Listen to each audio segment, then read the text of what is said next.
Same thing silver will. Interesting. And so would titanium. Yep. So when you think of nanoparticles, you're really moving from the concept of thinking of a particular size into what a nanoparticle does, what its surface energy accomplishes. And when nanoparticle people talk about assembling them into structures, Sure. they're doing it on the basis of what the surface energy and the poles and the attraction will cause it to conform into a certain shape. Wait, that's trash. Okay. Oh, there's Right. You're talking about what is the shape that's created by carbon nanoparticles? Oh, buckyballs? Yeah. Yeah,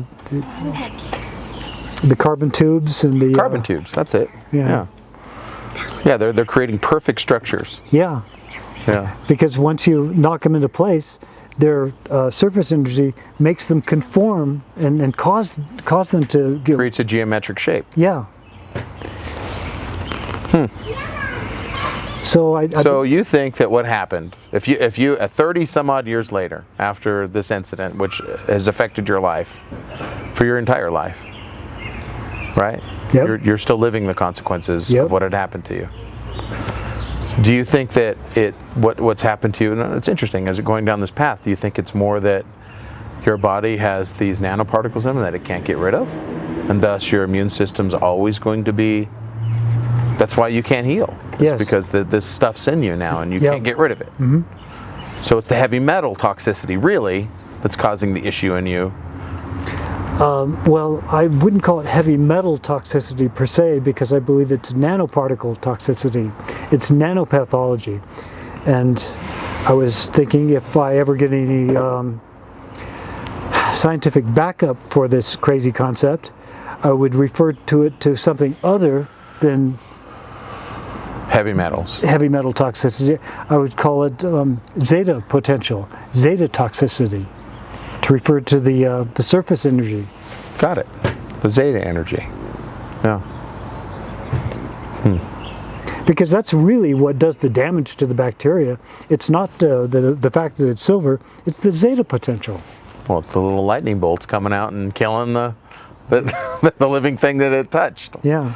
Yeah, at a nanoscale. So when I got this idea in my head, this gave me a model of what it was I was trying to avoid. It's not all types of mold. It's not only the ones that can get super crazy. Exactly. It's only the ones that get super crazy, and only when it gets super crazy.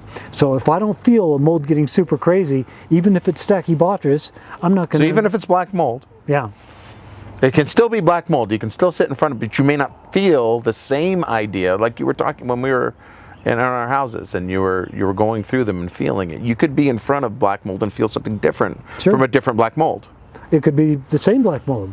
It could be parts of a colony of Stachybotrys where some had access to high water volume and were in the act of processing nanoparticles, and another part of the colony did not. So really the difference between it is the nanoparticles. I believe so, yeah. Do you think that it's that the Stachybotrys can, instead of being killed by this electricity that comes out of the nanoparticle, it utilizes it in some ways? That's what you're saying? It thrives off of the idea of more electricity? Yeah, this has already been established. That's what you talked about earlier, that in fact they demonstrated that in the last year. Yeah, well actually With algae. Right, the nanoparticle researchers tried this with algae,